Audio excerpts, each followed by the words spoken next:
결혼한 지 10년. 그 시간은 누군가에게는 찬란한 사랑의 기록이었을지 모르나 오혜수에게는 숨쉬는 것조차 버거운 투명 인간의 시간이었습니다. 그녀의 30대는 남편과 시댁 식구들의 그림자 속에서 오직 봉사와 희생이라는 이름으로만 존재했습니다. 10년 만에 처음으로 가족과 함께하는 해외여행. 혜수의 마음은 새벽 5시의 어둠 속에서도 작은 촛불처럼 설렘으로 부풀어 올랐습니다. 시댁 식구들에게 완벽한 며느리가 되고 싶다는 어쩌면 마지막 발악과도 같은 간절함이었습니다. 혜수는 부엌에 서서 분주하게 김밥 재료를 손질하고 있었습니다. 밥알 하나하나에 정성을 담아 소금과 참기름으로 간을 맞추고 단무지를 가지런히 채 썰고 계란 지단을 얇게 부쳐냈습니다. 어머님은 단무지 넉넉하게 넣은 걸 좋아하시고 아가씨는 참치김밥 좋아한다고 했지 혜수는 자신도 모르게 콧노래까지 흥얼거렸습니다. 완벽하게 포장된 김밥 30줄이 여행 가방 옆에 가지런히 놓였습니다. 그 옆에는 혹시나 비행 중 출출할까 봐 챙긴 과자와 음료수가 빼곡히 채워진 상자가 있었습니다. 며느리로서, 아내로서 그녀가 할 수 있는 최선의 표현이었습니다.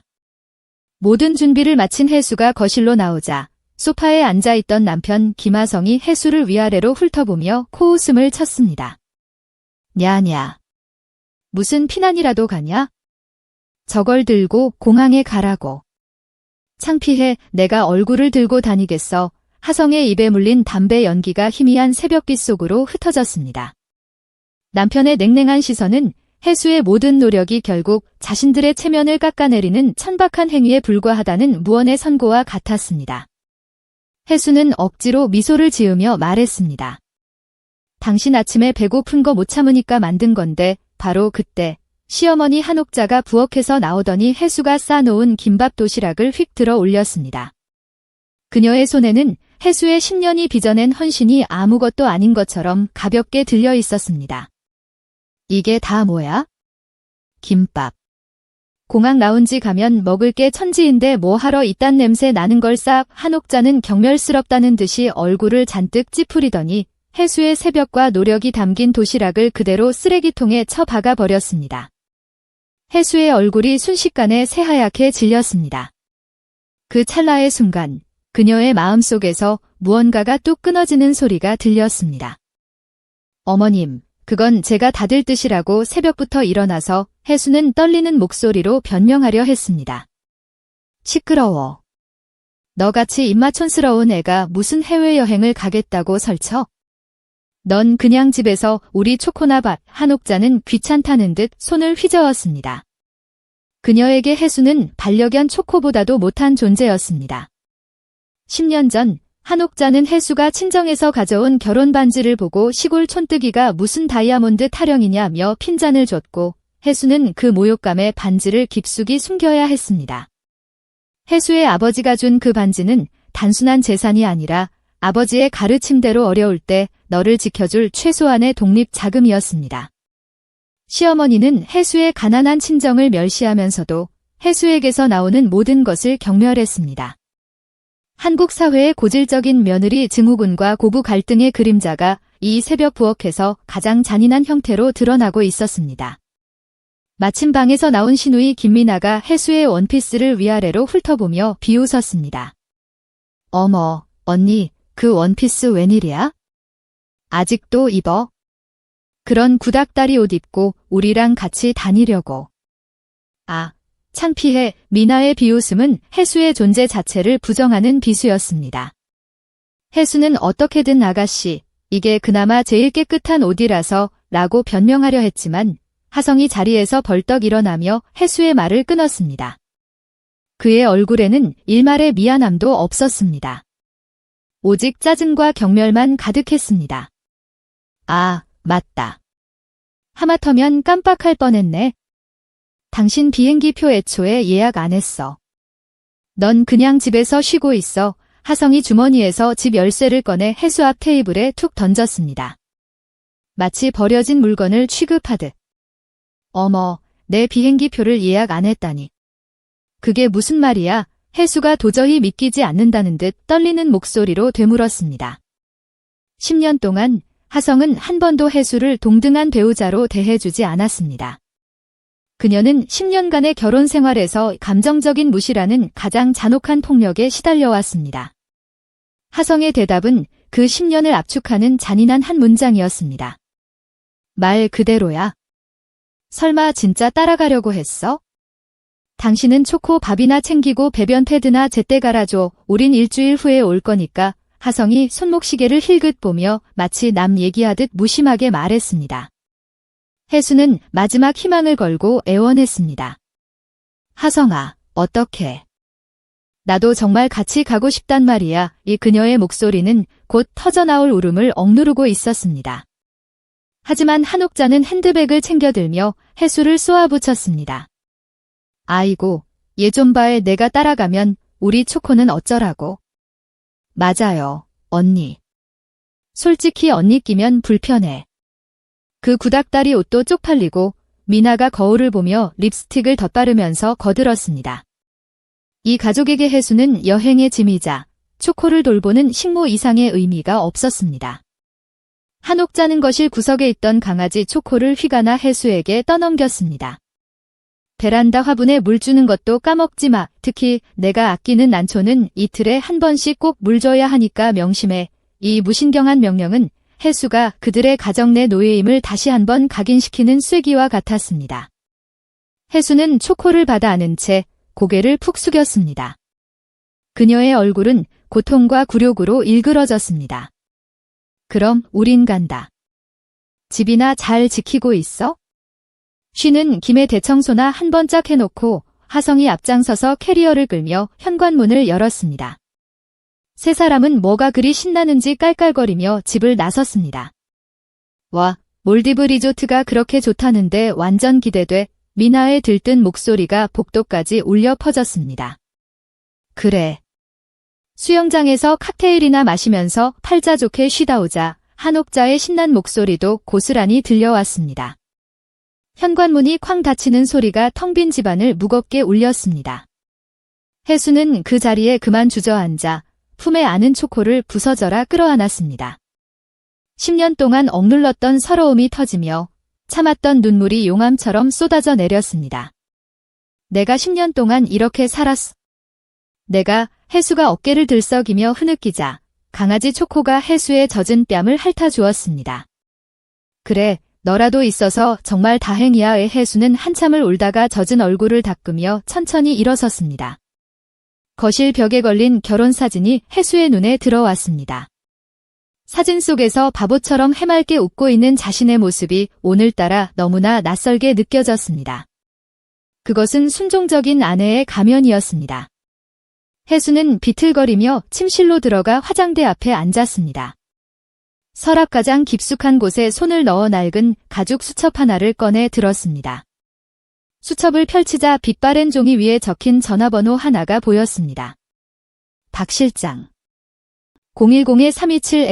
010-327-XXXXX 해수는 그 숫자를 하나하나 눈으로 쫓으며 떨리는 손가락으로 자신의 핸드폰을 들었습니다. 전화번호를 눌렀다가 지우기를 3번이나 반복했습니다. 아빠가 뭐라고 하실까? 하지만 이젠 정말 더는 못 참겠어. 해수가 마침내 결심한 듯 깊은 숨을 들이쉬고 통화 버튼을 눌렀습니다. 그 순간 오해수라는 이름에 잠들어 있던 왕국이 깨어나기 시작했습니다. 10년 만에 걸려온 전화. 그 전화는 단순한 연락이 아니라 오해수가 스스로의 의지로 굴종의 사슬을 끊어내는 선언이었습니다. 신호음이 2번 울리고 곧이어 낮고 중후한 남자의 목소리가 들렸습니다. 여보세요, 박 실장님. 저 해수예요.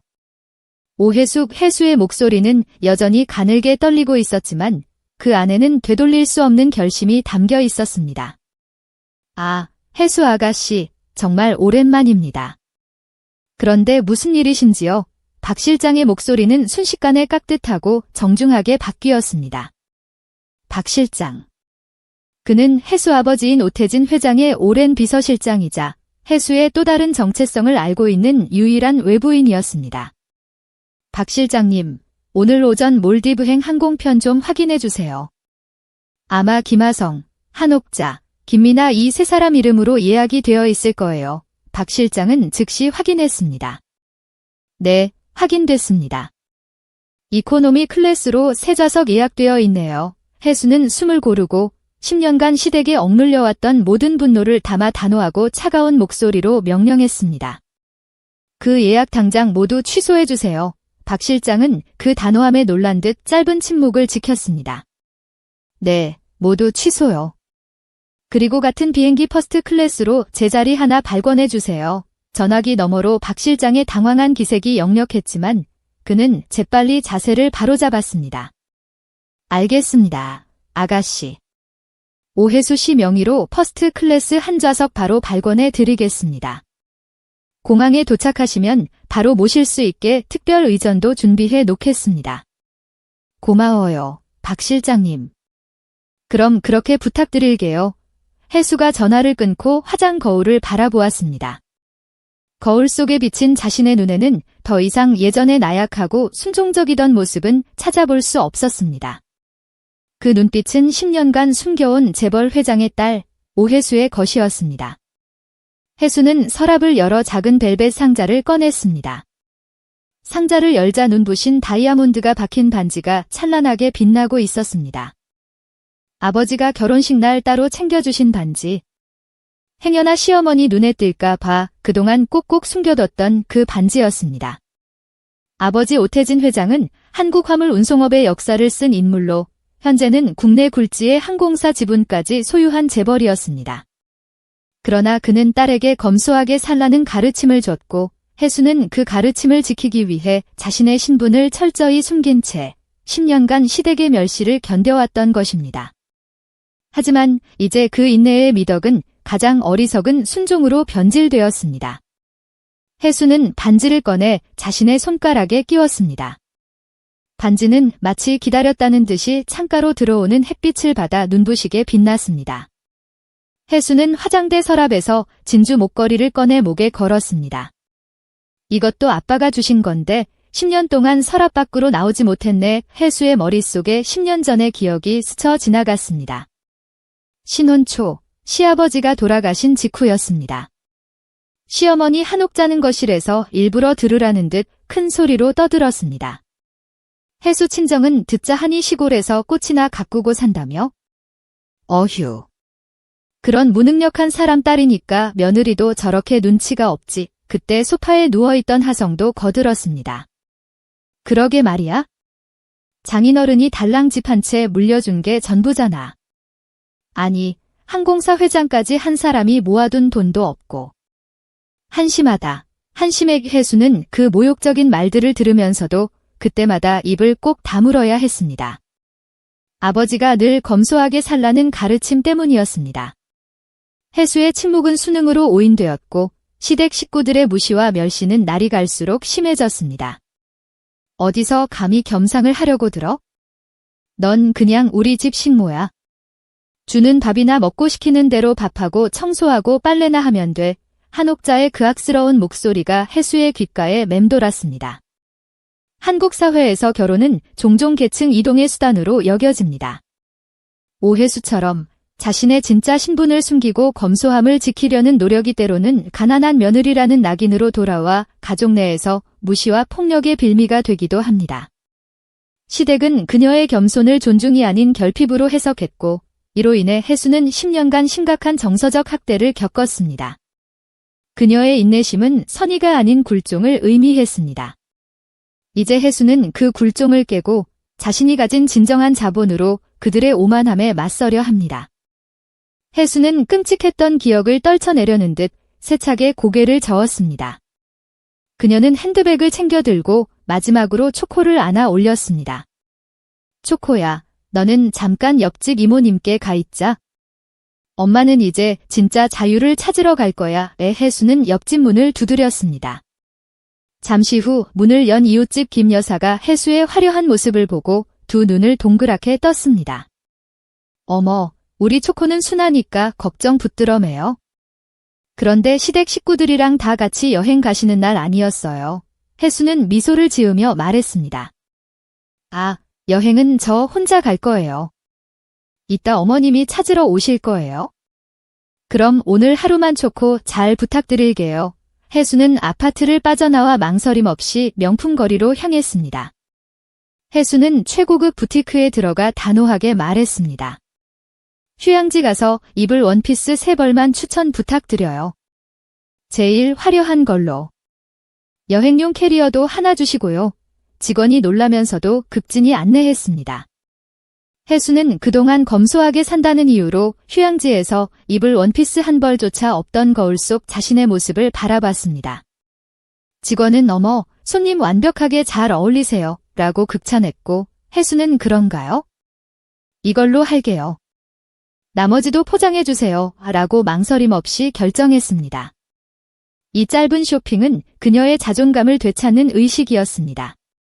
쇼핑백을 잔뜩 든 혜수는 곧바로 택시를 잡았습니다. 기사님, 공항으로 가주세요. 아이고, 옷차림을 보니 어디 좋은 곳으로 여행 가시나 봐요. 택시 기사가 백미러로 혜수의 화려한 모습을 훔쳐보며 물었습니다. 네, 아주 멀리 가요. 10년 만에요. 혜수가 그동안의 굴레를 벗어던진 듯 창밖을 보며 나지막이 대답했습니다. 택시가 한강 다리 위를 시원하게 달리고 있었습니다. 창밖으로 보이는 한강물은 마치 혜수의 새 출발을 축복하듯 햇빛에 눈부시게 반짝였습니다. 혜수는 10년 만에 처음으로 가슴속이 뻥 뚫리는 듯한 해방감을 느꼈습니다. 더 이상 그들의 노예로 살지 않을 거야?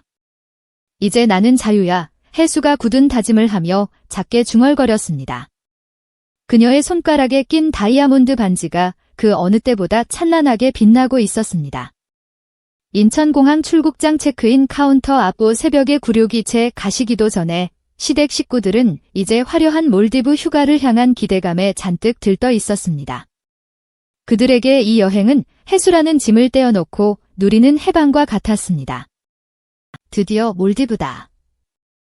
아, 진짜 신나. 미나가 연신 셀카를 찍으며 까르르 웃었습니다. 그러게 말이다. 그 짐짝 같은 며느리 없으니까 속이 다 시원하네. 한옥자는 새로 산 선글라스를 고쳤으며 만족스러운 미소를 지었습니다. 그들의 모습은 지난 10년간 혜수의 헌신을 발판 삼아 누려온 오만의 결실이었습니다. 그들의 기대는 곧 가장 잔인한 형태로 부서지게 될 운명이었습니다. 드디어 차례가 되자 하성이 거들먹거리며 여권과 예약 확인서를 직원에게 건넸습니다. 여기 3명입니다. 빨리 처리해줘요. 직원은 컴퓨터 모니터를 한참 들여다보더니 난처한 표정으로 고개를 갸웃거렸습니다. 저기 죄송합니다만 고객님 3분 예약이 모두 취소된 것으로 나오네요. 하성의 얼굴에서 미소가 순식간에 사라졌습니다. 취소라니. 그게 지금 무슨 소리예요? 하성이 믿을 수 없다는 듯 눈을 크게 뜨며 되물었습니다. 직원은 당황했지만 사무적으로 설명했습니다. 네, 오늘 오전 7시 30분에 정상 취소 처리되었습니다. 이게 무슨 헛소리야? 내가 왜 취소를 했다는 거야? 하성이 언성을 높이며 카운터를 손바닥으로 세게 내리쳤습니다. 뒤에 있던 한옥자가 불안한 표정으로 다가왔습니다. 하성아, 무슨 일이야? 왜 이렇게 시끄러워? 엄마, 글쎄 이 사람들이 예약이 취소됐다네. 말도 안 되는 소리를 하고 있잖아. 지금 장난쳐. 우리가 이 여행을 어떻게 준비했는데 감히 취소하고 한옥자가 흥분해서 직원의 옷깃이라도 잡을 듯 달려들며 소리쳤습니다. 그들에게는 돈으로 해결하지 못할 문제는 없었습니다. 이 상황은 그들의 통제 범위를 벗어났다는 것을 의미했습니다. 고객님, 진정하세요. 저희도 여기 시스템에 나온 대로 말씀드리는 것뿐이에요. 직원이 당황하며 한옥자의 손을 피하려 했습니다. 지금 우리 비행기 표가 날아갔는데 진정이 되게 생겼어? 당장 표 내놔. 한옥자가 악을 쓰며 소리치자 주변 사람들이 모두 이쪽을 쳐다보기 시작했습니다. 공공장소에서의 소란은 한국 사회에서 가장 큰 사회적 지탄의 대상이 됩니다. 특히 재력이나 지위가 있는 사람일수록 더합니다. 김하성 가족은 그들의 오만함 때문에 지금 이 순간 그들이 가장 중요하게 여기는 체면과 명예를 스스로 깎아내리고 있었습니다. 며칠 전 며느리에게 퍼부었던 멸시와 조롱은 이제 고스란히 자신들에게 돌아오는 부메랑이 되었습니다. 엄마, 제발. 사람들이 다 쳐다보잖아. 미나가 창피한 듯 얼굴을 붉히며 한옥자의 팔을 잡아당겼습니다. 내가 누군지 알아?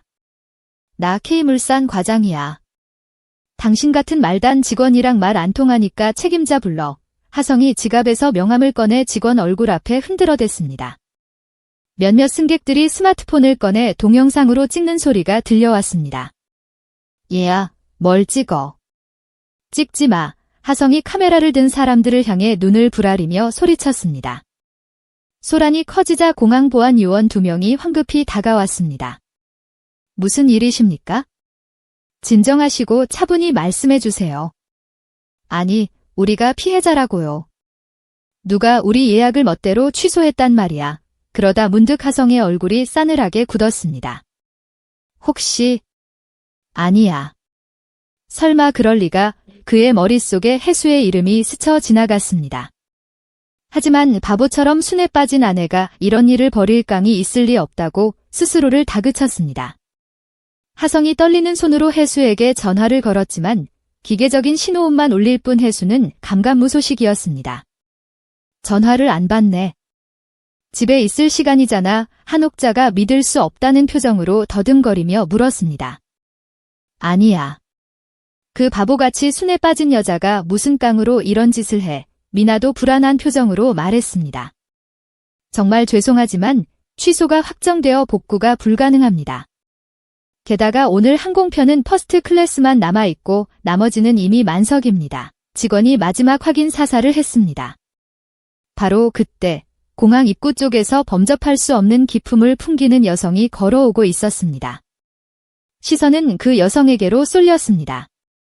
이른 시간에도 불구하고 고급스러운 검은색 실크 드레스에 선글라스를 쓴 채 당당하게 걷는 모습은 마치 패션쇼 런웨이를 연상시켰습니다.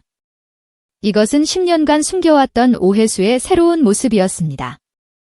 와, 저 사람 봐. 기럭지 장난 아니다. 완전 여배우 같아. 지나가는 사람들이 저마다 감탄사를 터뜨렸습니다. 그 여성이 향한 곳은 일반 카운터가 아닌 퍼스트 클래스 전용 카운터였습니다. 잠깐, 저 사람 어디서 많이 본 것 같은데 미나가 눈을 가늘게 뜨며 중얼거렸습니다. 바로 그 순간 항공사 지점장이 VIP 전용 직원 3명과 함께 땀을 뻘뻘 흘리며 뛰어나왔습니다. 오해수 고객님. 아이고, 오래 기다리셨습니다. 어서 오십시오. 이 지점장이 해수를 향해 90도로 깎듯이 인사를 했습니다. 해수가 천천히 선글라스를 벗으며 차갑도록 아름다운 미소를 지었습니다. 안녕하세요. 제 설마... 해수야. 하성이 그 자리에 얼어붙은 채 경악하며 외쳤습니다. 저게 우리 며느리라고. 한옥자는 입을 떡 벌린 채 두 눈을 의심했습니다. 해수가 천천히 얼빠진 시댁 식구들 쪽으로 고개를 돌렸습니다. 어머, 다들 여기 계셨네요. 해수가 마치 처음 보는 사람들처럼 아무렇지도 않게 말했습니다. 그녀의 목소리는 10년 전의 떨림이 완전히 사라진 통제되고 단호한 음성이었습니다.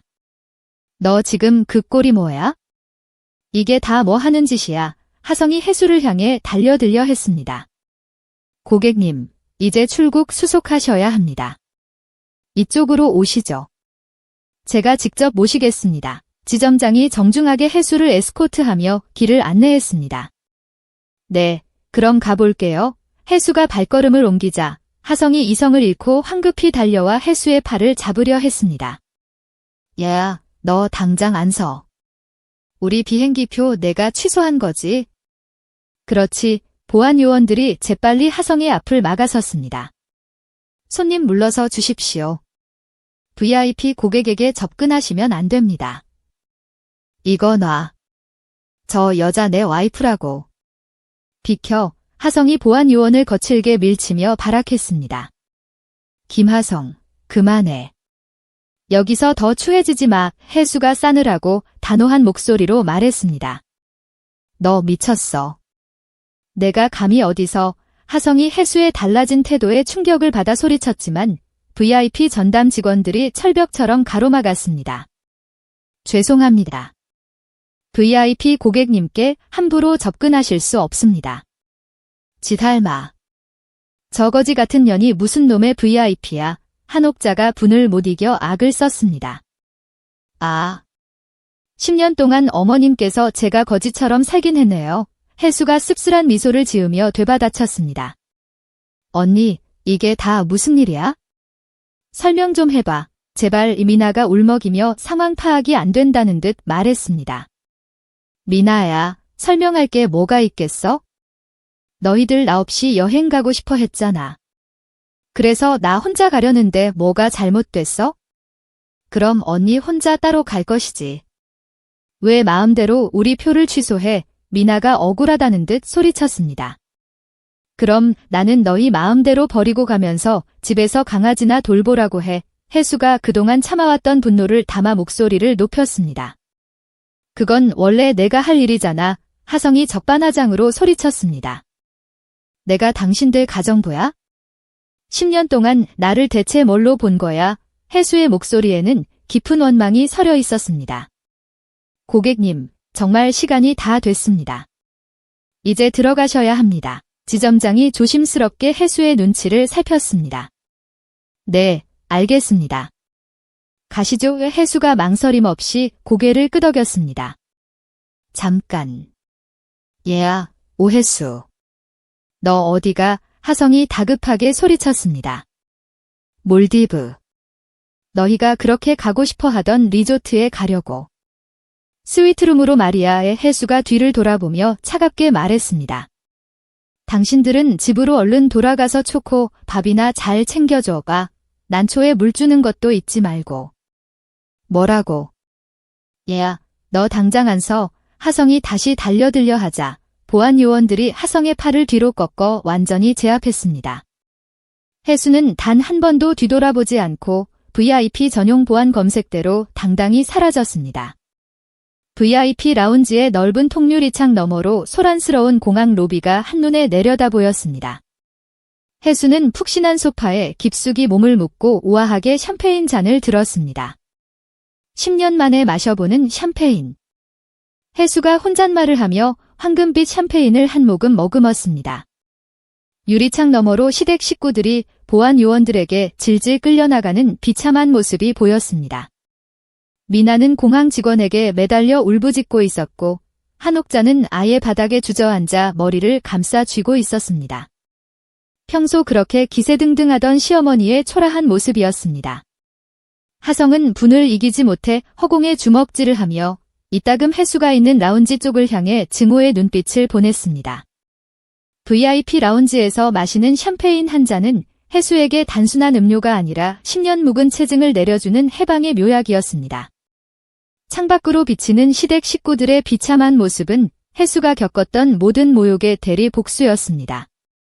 그때 혜수의 핸드폰이 쉴 새 없이 울리기 시작했습니다. 발신자는 남편 김하성이었습니다.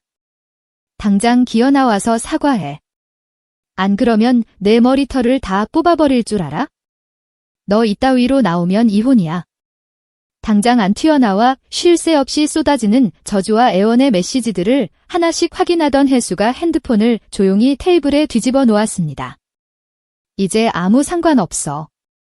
이혼해주면 더 좋고. 혜수가 창밖의 푸른 하늘을 바라보며 나지막이 말했습니다. 그녀의 시선은 이미 이 지독한 결혼 생활의 끝을 바라보고 있었습니다. 고객님, 곧 탑승 시작입니다. 이쪽으로 안내해 드리겠습니다. VIP 담당 직원이 다가와 정중하게 안내했습니다.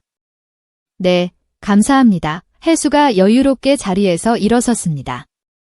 퍼스트 클래스 전용 탑승교로 걸어가는 혜수의 발걸음은 10년 만에 처음으로 깃털처럼 가벼웠습니다.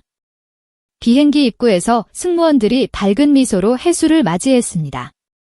오혜수 고객님, 환영합니다. 편안한 여행이 되시도록 제가 좌석까지 안내해 드리겠습니다. 넓고 안락한 퍼스트 클래스 좌석에 앉자 또 다른 승무원이 다가와 웰컴 드링크를 건넸습니다. 편안한 여행 되시길 바랍니다. 네, 감사합니다. 혜수가 그제야 진심이 담긴 미소를 지으며 대답했습니다. 곧 이륙한다는 기장의 안내 방송이 흘러나왔습니다. 혜수는 눈을 감고 깊은 숨을 들이쉬었습니다. 그러자 10년 동안 참아왔던 모든 굴욕적인 순간들이 머릿속을 주마등처럼 스쳐 지나갔습니다. 새벽마다 일어나 온갖 수발을 들어야 했던 고된 아침들, 사사건건 트집을 잡던 시어머니의 구박과 모멸적인 무시, 투명 인간 취급을 하던 하성의 냉대와 폭언, 철없이 얄밉게 굴던 미나의 조롱과 비웃음. 비행기가 서서히 활주로를 달리기 시작했습니다. 점점 속도가 붙는가 싶더니 이내 육중한 기체가 가볍게 공중으로 떠올랐습니다. 이제 정말 끝이야. 다신 그렇게 살지 않을 거야. 해수의 눈가에 뜨거운 눈물이 맺혔습니다. 하지만 그것은 슬픔의 눈물이 아닌 10년 만에 처음으로 맛보는 진정한 해방의 눈물이었습니다. 창밖으로 구름 바다 위에 펼쳐진 눈부신 파란 하늘이 끝없이 이어졌습니다. 해수는 비로소 저 자유로운 하늘만큼이나 온전한 자신을 되찾았음을 느꼈습니다. 10년이라는 긴 세월 동안 자신의 정체성을 숨기고 산다는 것은 곧 자신의 가치와 존재를 스스로 부정하는 행위와 같습니다. 해수가 시댁에 보여준 순종은 무시해도 되는 사람이라는 인식을 심어줬고, 이는 결국 그들의 무책임과 오만함을 키우는 비료가 되었습니다. 그녀가 지금 느끼는 해방감은 단순히 여행을 떠난 기쁨이 아닙니다. 그것은 자신의 존엄성을 스스로 구출해낸 승리의 순간입니다. 그러나 이 승리는 곧 닥쳐올 또 다른 배신과 시련의 서막일 뿐이었습니다. 몰디브의 최고급 리조트. 바다 위에 떠있는 수상 빌라의 침실에서 해수가 눈을 떴습니다. 스위트룸의 통유리창 너머로 에메랄드빛 바다가 끝없이 펼쳐져 있었습니다. 정말 꿈만 같아. 신혼여행 이후로는 10년 만에 이런 곳에 와보네. 해수가 테라스로 나가 상쾌한 바닷바람을 맞으며 나지막이 중얼거렸습니다. 룸서비스 직원이 정중하게 조식을 준비해 주었습니다. 랍스터가 들어간 오믈렛, 캐비어, 그리고 아침부터 모닝 샴페인까지. 그야말로 호화로운 아침 식사였습니다. 마담, 오늘 스파 예약은 몇 시로 잡아드릴까요? 오후 2시쯤이면 괜찮을 것 같아요. 알겠습니다. 리조트 최고의 테라피스트로 배정해 드리겠습니다. 직원이 조용히 나간 후 해수는 천천히, 아주 천천히 식사를 즐겼습니다. 지난 10년간 단 한 번도 없었던 누군가를 위해서가 아닌 오직 자신만을 위한 시간이었습니다.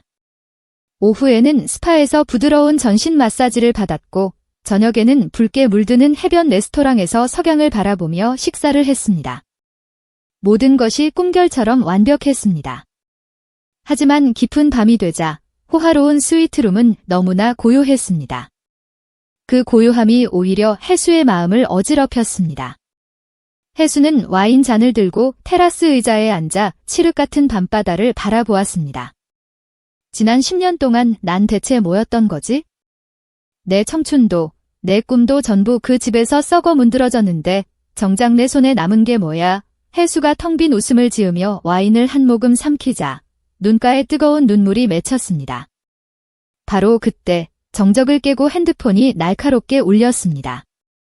저장되지 않은 모르는 번호였지만 한국에서 온 전화였습니다. 여보세요? 네, 오해수 고객님이신가요? 저는 신한은행 여의도 지점 김명준 과장입니다. 네, 제가 오해수 맞는데요. 무슨 일이시죠? 해수는 심장이 쿵 내려앉는 기분을 느꼈습니다. 다름이 아니라 고객님 명의로 된 강남 아파트 담보대출권으로 연락드렸습니다. 네. 담보대출이요? 저는 그런 거 받은 적이 없는데요. 해수가 놀라서 자리에서 벌떡 일어섰습니다. 고객님 명의로 5억 원 대출이 실행되었고 현재 3개월째 이자가 연체된 상태입니다. 이번 달 말일까지 납부하지 않으시면 유감스럽지만 경매 절차에 들어갈 수밖에 없습니다. 네. 그게 대체 무슨 말씀이세요? 전 서명한 적 없어요. 해수의 목소리가 가파르게 떨렸습니다. 기록상으로는 3개월 전에 고객님이 저희 지점에 직접 오셔서 자필 서명하셨습니다. 당시 남편분이신 김하성 씨와 함께 오셨던 것으로 확인됩니다. 3개월 전의 해수는 급히 기억을 더듬었습니다. 마뜩했던 그날의 일이 안개 속에서처럼 희미하게 떠올랐습니다. 제가 일단 확인해보고 다시 연락드리겠습니다. 해수는 덜덜 떨리는 손으로 전화를 끊고 그 자리에 주저앉았습니다. 김하성이 나를 속인 거야. 그녀가 해방감을 만끽하던 이 순간 남편은 그녀의 마지막 보루였던 집마저 담보로 잡고 있었습니다. 가장 가까운 사람에게 당한 두 번째 배신은 첫 번째 굴욕보다 훨씬 잔인한 파괴력을 가지고 다가왔습니다. 화려한 몰디브 휴가는 5억 원의 빚이라는 잔혹한 진실 앞에서 산산조각 났습니다. 해수는 리조트를 서둘러 체크아웃하고 한국으로 향하는 비행기 안에서 분노로 주먹을 꽉 쥐었습니다. 그녀의 머릿속에는 3개월 전 남편 김하성이 자신을 속여 대출 서류에 서명하게 만들었던 그날의 기억이 필사적으로 재생되고 있었습니다. 여보, 큰일 났어. 엄마가 갑자기 쓰러지셨대. 지금 응급실이야. 병원으로 가던 중 하성은 덤마수술 보증금 서류가 필요하다며 급히 은행 앞에 차를 세웠습니다. 시어머니가 쓰러졌다는 말에 경황이 없던 해수는 하성이 내민 여러 장의 서류에 쓰인 글씨를 제대로 읽어보지도 못하고 도장 찍듯 서명했었습니다. 그것은 수술 동의서가 아니라 자신의 집을 담보로 잡는 5억 원의 담보대출 서류였습니다. 가족 간의 금융사기는 사랑과 신뢰라는 이름 뒤에 숨겨져 가장 치명적인 피해를 줍니다. 피해자는 의심할 수 없다는 심리를 이용해 서명을 유도하고 이는 법적으로 명백한 사기죄에 해당합니다. 해수가 10년간 숨겨온 자신의 자산, 집, 은, 하성 가족에게는 언제든 착취할 수 있는 무주공산과 같았습니다. 10년의 인고 끝에 얻은 자유는 하성의 마지막 발악으로 다시 빚의 굴레에 갇힐 위기에 놓였습니다. 인천공항에 도착하자마자 해수는 택시를 타고 집으로 향했습니다.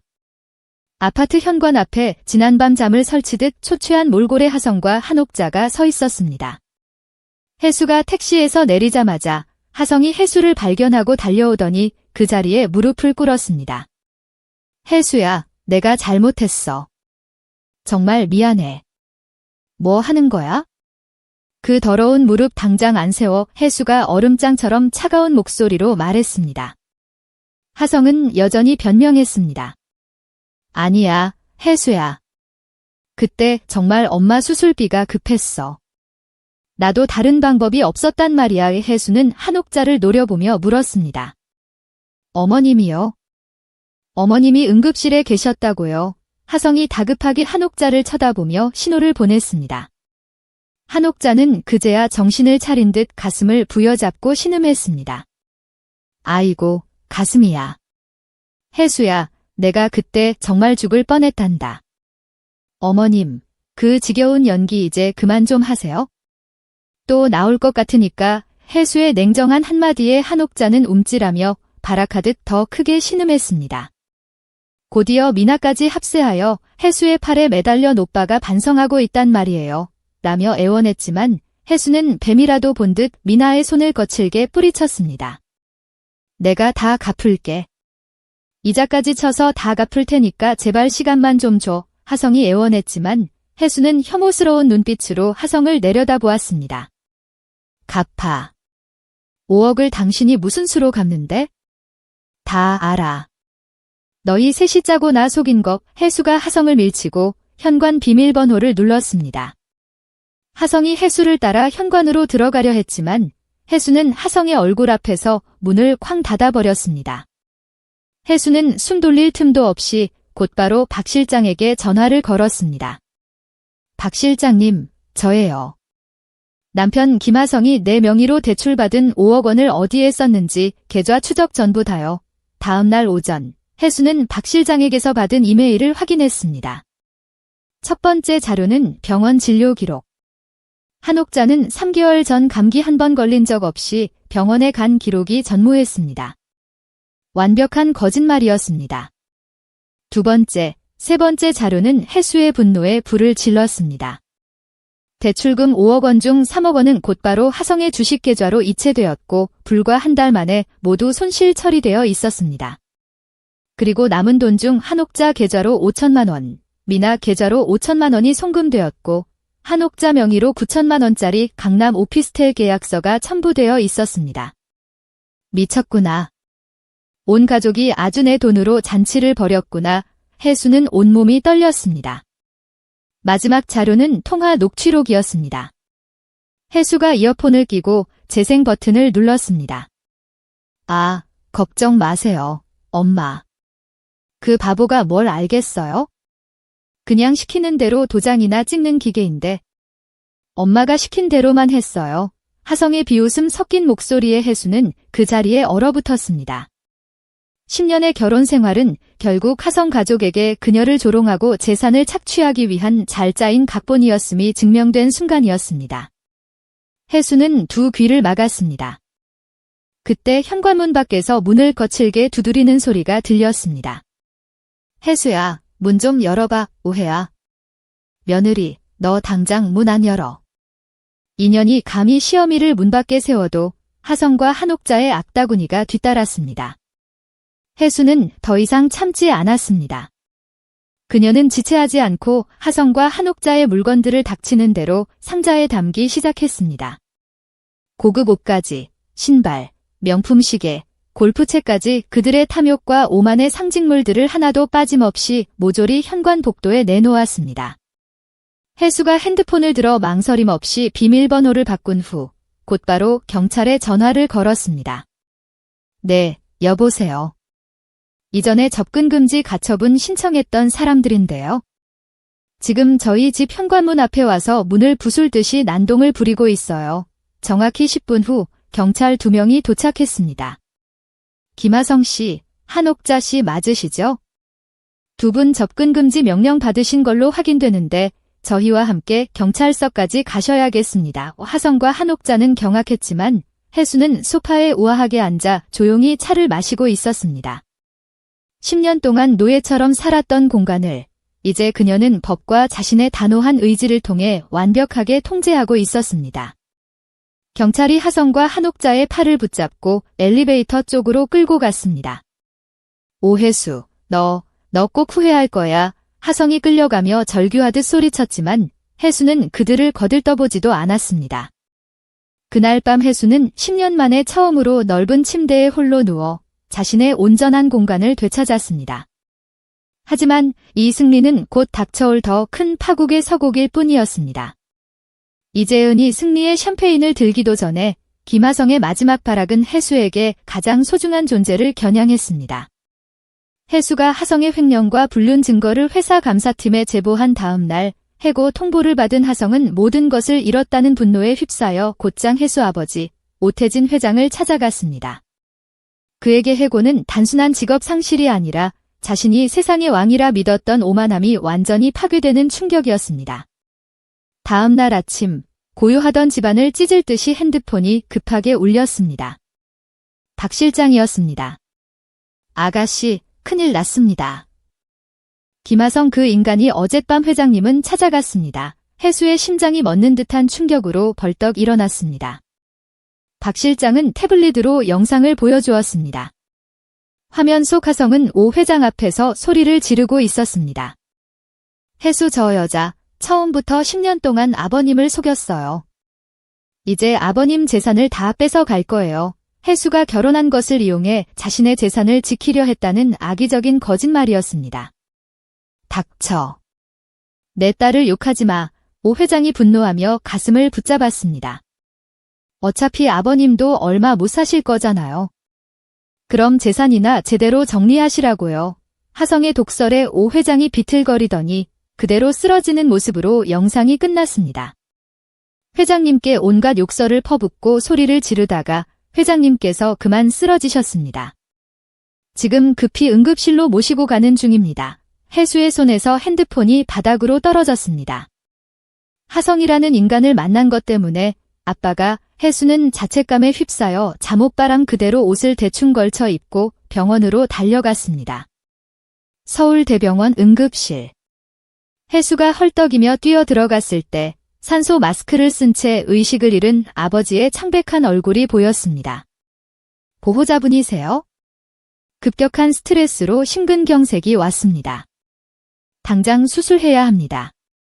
하지만 연세가 많으시고 상태가 위중해서 수술 중에 무슨 일이 생길지 모릅니다. 의사의 말에 혜수의 다리에 힘이 풀렸습니다. 혜수는 떨리는 손으로 수술 동의서에 서명하며 하성을 향한 분노로 주먹을 꽉 쥐었습니다. 이 나쁜 놈. 내가 너를 용서하지 않을 거야. 수술실 문이 닫히고 빨간 불이 켜지자 혜수는 그 자리에 주저앉아 간절히 기도했습니다. 하지만 이 비극을 틈타 더 큰 악의 세력이 병원에 등장했습니다. 수술 시작 2시간 후 중년 남성 박준호와 그의 아들 진수가 병원에 나타났습니다. 박준호는 오 회장의 유일한 혈육이자 10년 전 오 회장과 의절했던 동생이었습니다. 형님이 어디 계시오? 누가 수술을 허락했어? 우리가 형님의 유일한 혈육인데 박준호는 오직 재산에만 관심이 있었습니다. 곧이어 하성과 한옥자도 병원에 도착했고 그들은 박준호 일행을 발견하자마자 새로운 동맹을 맺었습니다. 박준호 사장님, 김하성 씨가 여기는 어떻? 혜수랑 이혼한다고 들었소? 그런데 혜수가 재산 욕심 때문에 이혼을 미루고 있어요. 하성은 혜수가 정신적으로 불안정하고 돈 때문에 아버지를 쓰러뜨리려 했다는 거짓 증언을 서슴지 않았습니다. 네, 혜수는 요즘 정신이 이상해요. 망상도 하고 히스테리도 부립니다. 고액 자산가의 갑작스러운 혼수 상태는 종종 잔혹한 상속 전쟁을 유발합니다. 오 회장의 동생 박준호는 혜수의 부적격을 주장하며 법원의 한정 후견 리미티드 가어디언시프 신청을 통해 오 회장의 재산 관리권을 빼앗으려 했습니다. 한때 가족이었던 하성까지 여기에 가담하여 혜수를 부적격자로 몰아가는 이 모습은 인간의 탐욕이 얼마나 무서운 괴물로 변할 수 있는지 보여줍니다. 혜수는 병원 복도 끝에서 이들이 한패가 된 것을 목격했습니다. 저 사람들이 한패가 됐구나. 혜수가 절망에 빠졌을 때 박 실장이 조용히 다가왔습니다. 아가씨, 회장님은 분명 대비를 해두셨을 거예요. 양평집 서재 금고 기억하시죠? 금고. 혜수는 아버지가 언젠가 혹시라도 이 아빠한테 무슨 일이 생기거든 저 금고를 열어보거라 으라고 했던 말을 떠올렸습니다. 새벽 4시, 혜수와 박 실장은 깊은 어둠에 잠긴 양평 시골집 서재로 향했습니다. 혜수가 떨리는 손으로 금고 비밀번호인 자신의 생일 4자리를 누르자 묵직한 금고 문이 열렸습니다. 안에는 붉은색 봉투 하나와 USB, 그리고 공증도장이 찍힌 서류 한 뭉치가 있었습니다. 서류는 오 회장의 유언장이었습니다. 나의 모든 부동산과 개인 자산은 나의 유일한 딸 오혜수에게 상속한다. 공증 날짜는 작년. 오 회장은 딸의 고난을 알고 미리 모든 것을 준비해 둔 것입니다. 혜수가 USB를 노트북에 연결하자 병상에서의 모습이 아닌 건강했던 오 회장의 모습이 화면에 나타났습니다. 혜수야, 내가 이 영상을 보고 있다면 이 아빠한테 무슨 일이 생긴 거겠지? 내 전 재산을 너에게 남기는 이유는 단순하다. 넌 내 딸이고 내가 이 세상에서 가장 사랑하는 사람이니까 눈물 없이 딸을 단단하게 키우려 했던 아버지의 진심이 영상에 담겨 있었습니다. 오 회장은 이어 말했습니다. 혹시라도 내 동생 준우가 나타나서 내 재산을 위협하거든 저 빨간 봉투를 열어봐라. 혜수가 빨간 봉투를 열자 안에는 박준호가 과거에 저지른 범죄 증거들, 20년 전 10억 원 차용증, 도박으로 탕진한 통장 내역, 거래처에 허위 정보를 보내 계약을 파기시키려 한 이메일, 심지어 도장을 위조한 부동산 계약서이 가득했습니다. 마지막 종이에는 오 회장의 힘있는 필체가 담긴 메모가 있었습니다. 준호를 당장 감옥에 보낼 수도 있었지만 하나뿐인 동생이라 마지막으로 참았다. 하지만 준호가 내 딸 혜수를 괴롭힌다면 그땐 절대 용서하지 마라. 아빠가 20년 동안 이 증거들을 다 저를 위해서 보관하고 계셨던 거예요. 혜수가 서류 뭉치를 가슴에 꼭 안았습니다. 박 실장이 혜수를 보며 힘주어 말했습니다. 아가씨, 이제 저 하이에나들을 쓸어버릴 무기가 생겼습니다. 회장님께서는 아가씨가 스스로의 힘으로 일어서기를 바라셨던 겁니다. 혜수의 눈빛은 이제 슬픔이 아닌 강철 같은 결의로 빛나고 있었습니다. 아버지의 금고에서 나온 서류들은 이재은이 10년의 굴욕과 아버지의 위독함 속에서 마침내 거머쥔 승리의 무기였습니다. 더 이상 바보처럼 울고만 있는 약자가 아니었습니다. 혜수는 강민정 변호사와 함께 병원 회의실에 모든 관련자를 소집했습니다. 박준호와 아들 진수, 그리고 김하성과 한옥자는 여전히 오만한 태도로 반대편 테이블에 앉았습니다. 그들은 해수가 재산을 노리는 부적격자라고 비난할 준비가 되어 있었습니다. 그래서 우리 바쁜 사람들을 오늘 왜 부른 거요?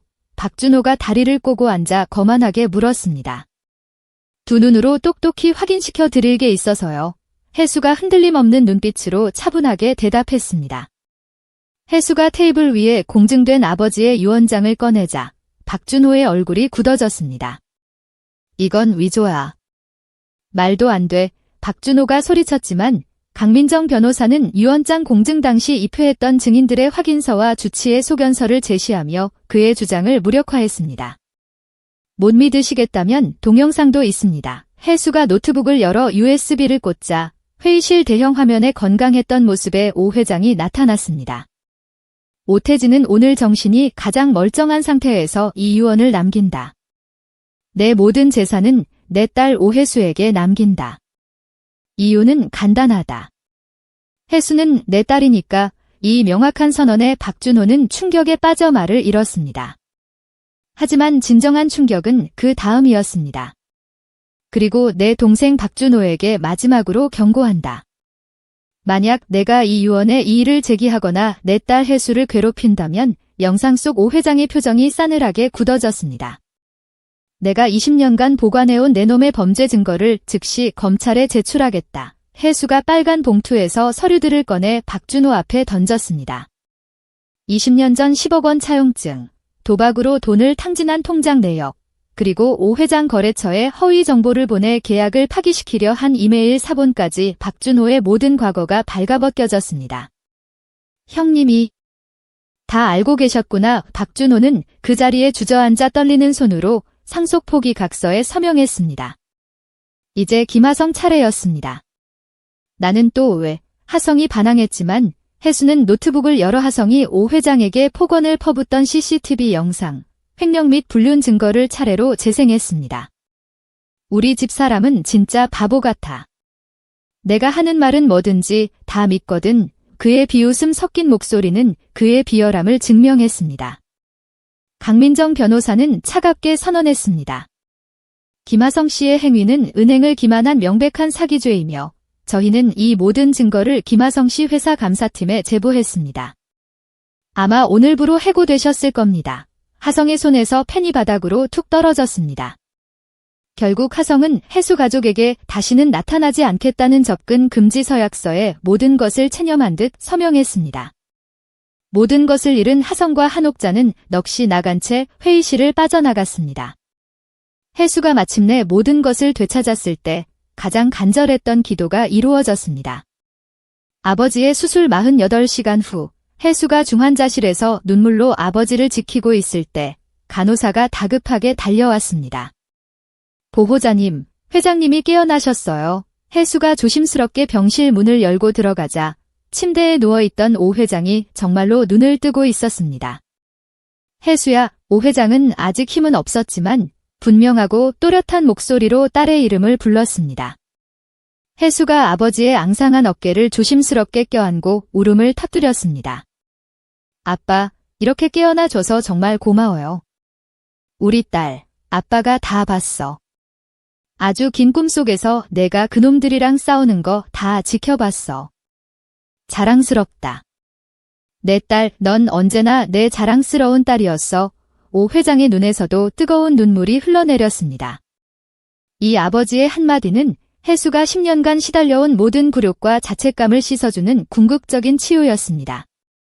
2달 후, 해수는 강민정 변호사와 함께 아버지의 뜻대로 박 회장 장학재단 설립을 공식화했습니다. 그녀는 재단의 이사장이 되었고 아버지의 재산은 이제 꿈을 포기하지 않는 학생들을 지원하는 사회적 자본으로 새롭게 태어났습니다. 3년의 세월이 흘렀습니다. 서울 변두리의 낡은 공사 현장, 하성은 안전모를 쓴 채 땀을 뻘뻘 흘리며 무거운 벽돌을 나르고 있었습니다. 한때 K물산 과장으로 거들먹거리던 그의 얼굴은 햇빛에 거칠게 그을려 있었고 끼니는 차가운 김밥 한 줄로 때웠습니다. 젠장, 이게 내 인생이라니. 믿을 수가 없네요. 그는 자신이 그토록 멸시했던 무능력한 노동의 자리로 전락했습니다. 한편 한옥자는 햇빛도 잘 들지 않는 좁은 월세방에서 끓인 라면으로 끼니를 때우던 중 박 회장 재단 어르신 무료 급식소 안내 전단지를 발견했습니다. 내가 그때 그 애한테 조금만 잘해줬더라면 뒤늦은 후회의 눈물이 주름진 뺨을 타고 흘러내렸습니다. 같은 시각 봄꽃이 만개한 양평 시골집 정원. 한결 건강해진 오 회장과 혜수는 따뜻한 차를 마시고 있었습니다.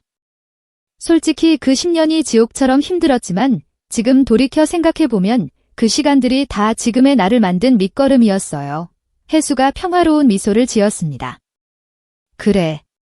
고생한 만큼 내 딸이 더 단단하고 강해졌지. 혜수는 이제 재단에서 묵묵히 봉사활동을 하는 따뜻한 의사 선생님과 새로운 인연을 시작했습니다. 그녀는 창가에 서서 반짝이는 서울의 야경을 내려다보며 조용히 독백했습니다. 10년 전에 그때의 나에게 꼭 해주고 싶은 말이 있어? 절대 포기하지 마. 어떻게든 견뎌내. 넌 분명히 할 수 있어. 그녀의 앞에는 이제 상처가 아닌 자유와 존엄, 그리고 진정한 사랑으로 가득 찬 새로운 인생이 펼쳐져 있었습니다. 10년의 인고 끝에 혜수가 얻은 것은 스스로 일어설 수 있는 진정한 힘이었습니다.